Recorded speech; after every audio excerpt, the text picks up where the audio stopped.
Hello students, आज हम बात करेंगे समायोजता की। समाव्ययता क्या होती है। तो उपसैद्धांतिक यौगिकों में बहुत ही इंपॉर्टेंट रोल है समाव्ययता या आइसोमेरिज्म का। तो आइसोमेरिज्म में कोऑर्डिनेशन कंपाउंड आज अपना विशिष्ट टॉपिक रहेगा और ये बहुत इंपॉर्टेंट है एग्जाम की दृष्टि से भी। तो सबसे पहले बात करते हैं अपन समाव्ययता क्या होती है।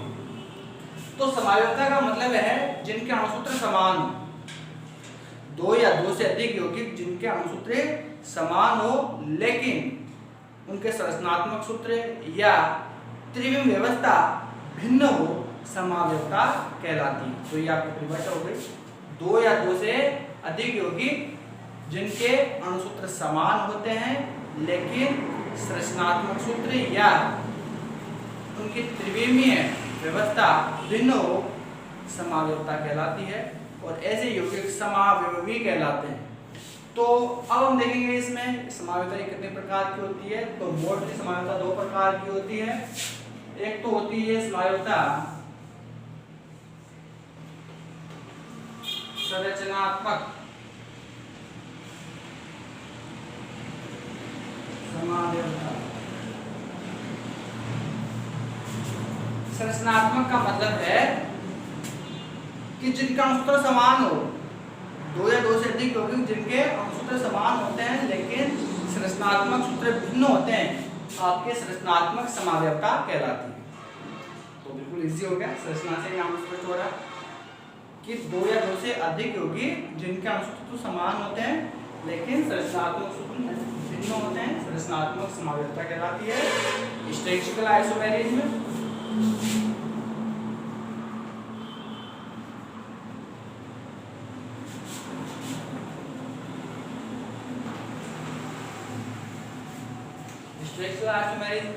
तो अब इसमें अपन देखेंगे दूसरे अपनी जो है आपकी त्रिविम समाव्ययता है।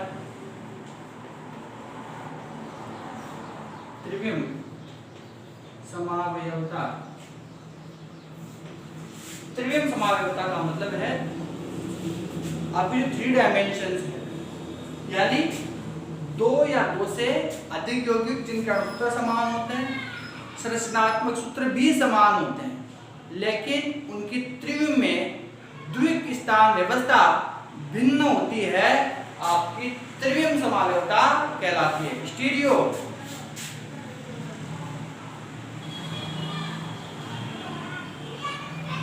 आइसोमेरिज्म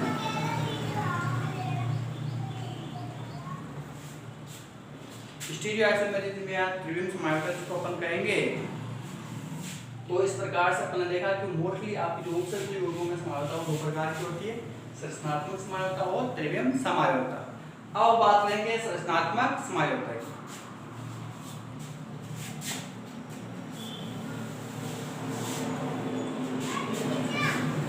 सबसे पहले उपसर्ग यौगिकों के अंदर जो संरचनात्मक समाव्ययता है वो है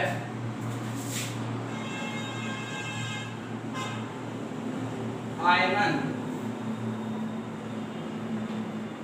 समाव्ययता। आयनन समाव्ययता का मतलब है ऐसे संरचनात्मक समाव्ययता जिसमें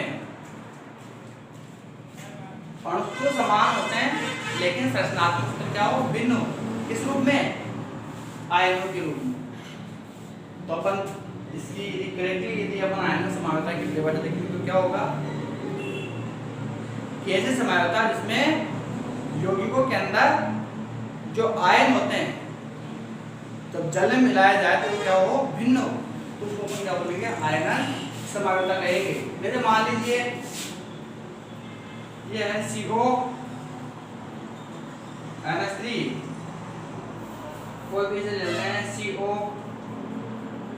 NH3 का होल 5 ClSO4, ये कोई यौगिक है।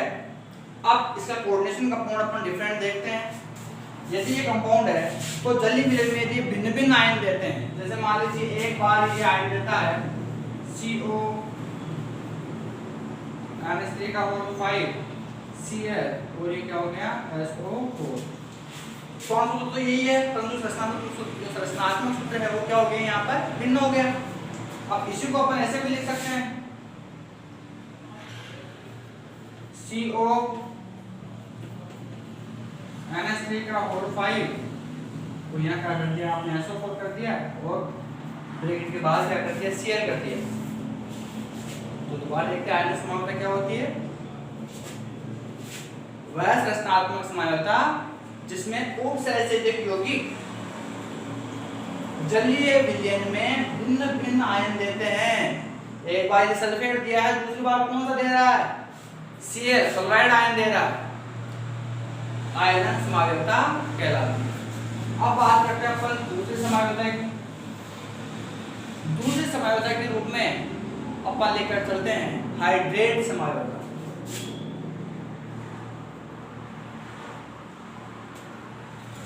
हाइड्रेट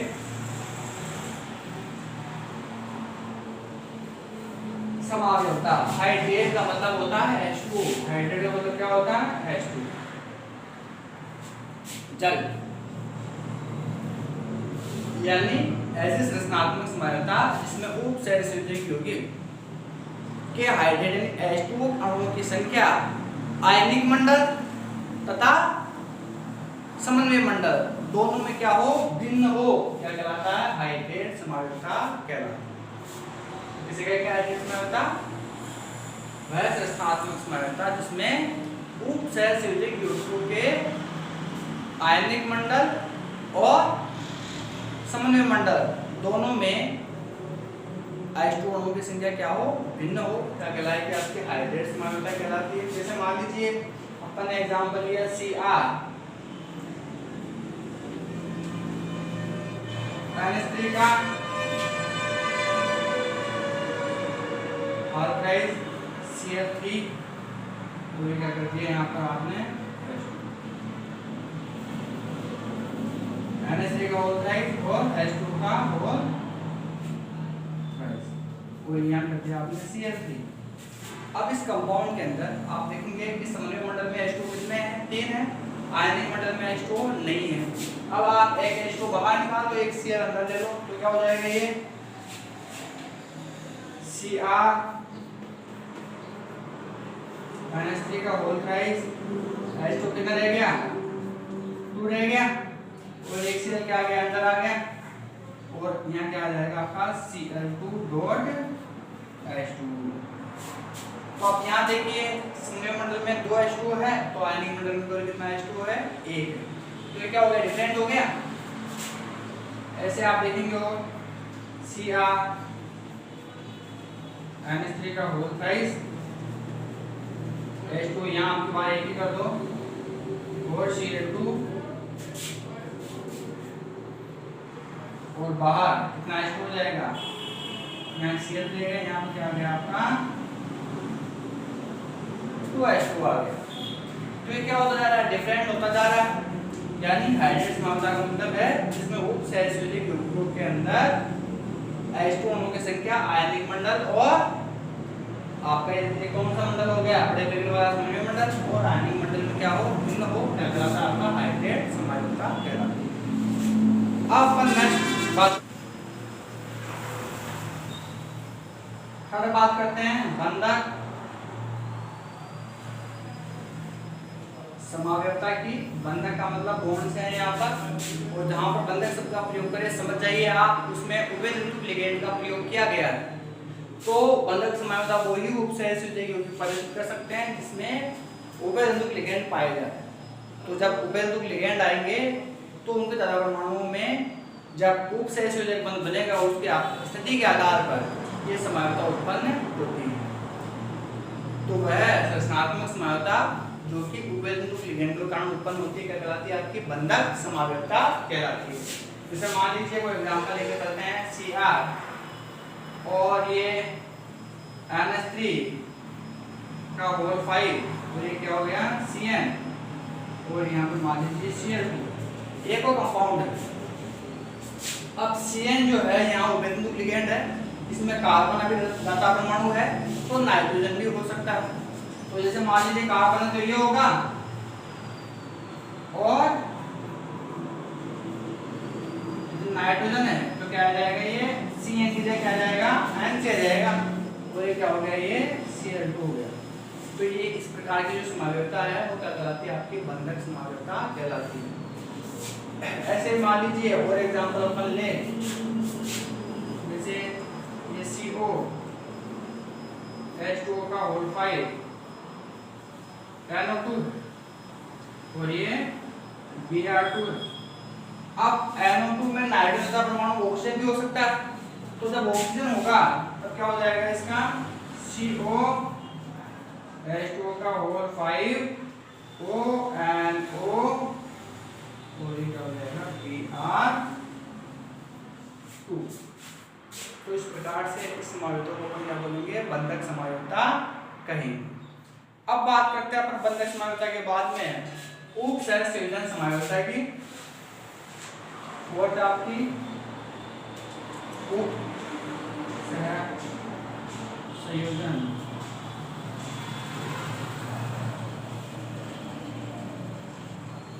समायोजता की।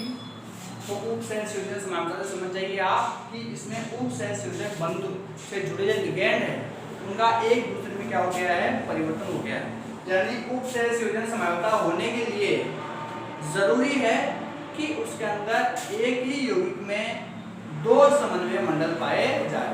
चाहे धनायन भी समन्वय मंडल के रूप में हो तो ऋणायन भी समन्वय मंडल के रूप में हो। तो इस स्थिति के अंदर ये जो लिगैंड होते हैं ये केंद्रीय आयन से एक दूसरे को क्या करते हैं, लिगैंडों का आदान प्रदान करते हैं। एक समन्वय आयन के लिगैंड दूसरे समन्वय आयन मंडल में और दूसरे समन्वय मंडल के आयन पहले समन्वय मंडल में चले जाते हैं। इसे देखिए आप, ये है CO NH3 का होल 6 है, ये धनायन के रूप में समन्वय मंडल हो गया और ऋणायन के रूप में भी हो गया CrCl6, ये एक यौगिक हो गया। अब इस समन्वय मंडल के लिगैंड तो इस समन्वय मंडल में आ जाए, इस समन्वय मंडल के लिगैंड इस समन्वय मंडल में आ जाए, तो क्या हो जाएगा इसका CO, इसके आ जाएंगे इसमें यहाँ पर क्या हो जाएगा Cr6 और Cr, ये आ गया। इसके लिगैंड का आ जाएंगे यहाँ आ जाएंगे। यानी एक तरीके से लिगैंडों का आदान प्रदान होता है। तो ऐसे समायोजता क्या कहलाती है, आपकी उप सहसंयोजन समायोजता कहलाती है। कहते हैं यहाँ पर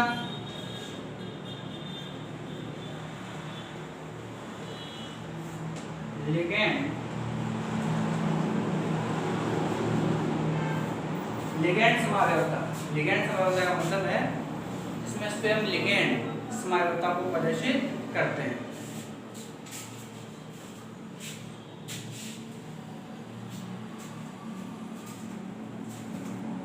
तो लिगैंड स्वयं किसको प्रदर्शित करेंगे, समायोजता को प्रदर्शित करते हैं। जैसे मान लीजिए ये कोई कंपाउंड है, ये फेनिल हो गया और यहाँ पे मान लीजिए आपने Cl जोड़ दिया, तो ये फर्स्ट पोजीशन, ये सेकंड पोजीशन, ये थर्ड पोजीशन, और इधर से भी ये फर्स्ट, ये सेकंड और ये थर्ड पोजीशन।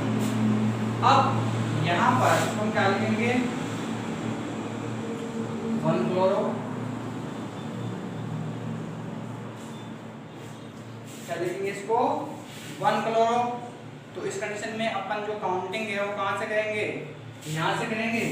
तो क्या हो जाएगा ये 2 3 4। तो इस कंडीशन में यहाँ पर कोई ग्रुप जुड़ सकता है और ये लिगैंड स्वयं में समायोजन हो जाएगा है। जैसे 2 पर है तो क्या लिखेंगे इसको 2 क्लोरो फेनिल। यदि यहाँ जुड़ती तो क्या लिखते हैं इसको, कौन सी कंडीशन है 3 है, उसको क्या लिखेंगे 3 क्लोरो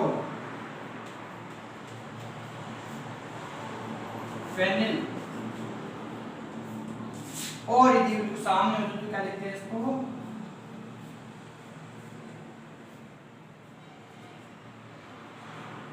4 क्लोरो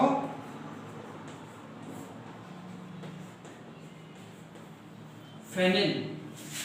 तो 2 क्लोरोफेनिल, 3 क्लोरोफेनिल, 4 क्लोरोफेनिल, ये होने को तो अपने आप में लिगैंड है और लिगैंड खुद ही क्या कर रहा है, समायोजता को प्रदर्शित कर रहा है। अब जैसे मान लीजिए वो कंपाउंड है, जैसे है Cr और मैंने यहाँ कर दिया NH3 का होल 5 और ये कंपाउंड मैंने यहाँ लगा दिया C6H4 और ये क्या हो गया, ये Cl। अब ये Cl मान लीजिए आपका 2 पर है, तो यहाँ क्या करूंगा मैं 2 कर दिया। तो इस प्रकार से आपके पास में ये कंपाउंड फॉर्म हो गया। अब यहाँ स्वयं लिगेंड क्या कर रहा है, यहाँ पर समायोजकता को प्रदर्शित कर रहा है। ऐसे ही यदि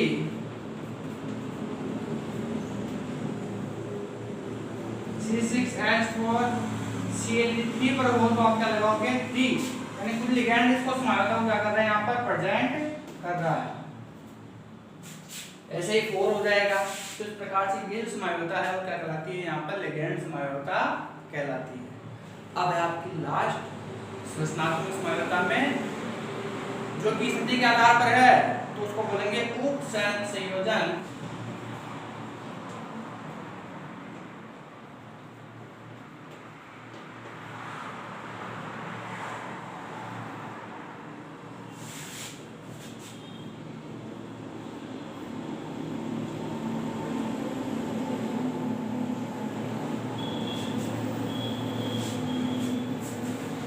उपसंयोजन स्थिति समायोजकता की अपन बात करते हैं, तो उपसंयोजन स्थिति जहां से प्रयोग कर रहे हैं अपन, वहां पर हमेशा जहां रहे वहां पर सेतु लिगेंड आते हैं। तो बिना सेतु लिगेंड के उपसंयोजन स्थिति समायोजकता प्रेजेंट अपन नहीं कर सकते। तो इस स्थिति में क्या होता है कि केंद्रीय आयन पे जुड़ने वाले जो सेतु लिगेंड है, उनसे जुड़े जो लिगेंड है उसकी संरचना क्या हो जाती है, भिन्न हो जाती है। तो उसको हम क्या बोलेंगे, उपसंयोजन स्थिति समायोजकता। तो परिभाषा क्या हो जाएगी इसकी, वह संरचनात्मक समायोजकता जिसमें सेतु लिगेंडों के कारण समायोजकता उत्पन्न होती है, क्या कहलाती है, आपकी उपसंयोजन स्थिति समायोजकता। जैसे मान लीजिए अपन को एग्जांपल लेके चलते हैं, ये CO कोबाल्ट मैंने यहाँ पर एमीन लिगेंड लिया 4 और सेतु लिगेंड के रूप में मान लीजिए मैंने यहाँ पर NH2 ले लिया और यहाँ पर मान लीजिए मैंने NO2 दोनों ले लिए और यहाँ पर कोबाल्ट और साथ में जो लिगेंड लूंगा तो मान लीजिए एमीन के मैंने 2 ले लिए, सिलिकॉन के कितने ले लिए, मैंने 2 ले लिए। तो इस प्रकार से ये जो कंपाउंड बन रहा है, तो इस कंपाउंड के अंदर अब यहाँ पर ये क्लोरीन कितना हो गया, -2 हो गया, +2 इधर जाएगा तो +2 कितना हो जाएगा, +4 हो जाएगा। तो +4 में इसी कोबाल्ट को ऑक्सीजन स्टेट कितने देगी, 2 आ जाएगी। 2 से डिवाइड होने पर अब एक जो है, अब इसमें इधर भी कोबाल्ट NH2 इधर भी है तो इधर भी NO2, इधर आपका NH3 का होल 4 है तो यहाँ पर NH3 कितना है, केवल 2 है, यानी ऐसा मान हो गया। तो इसको यदि ऐसा मान हो तो उसको हम क्या बोलेंगे, असममित।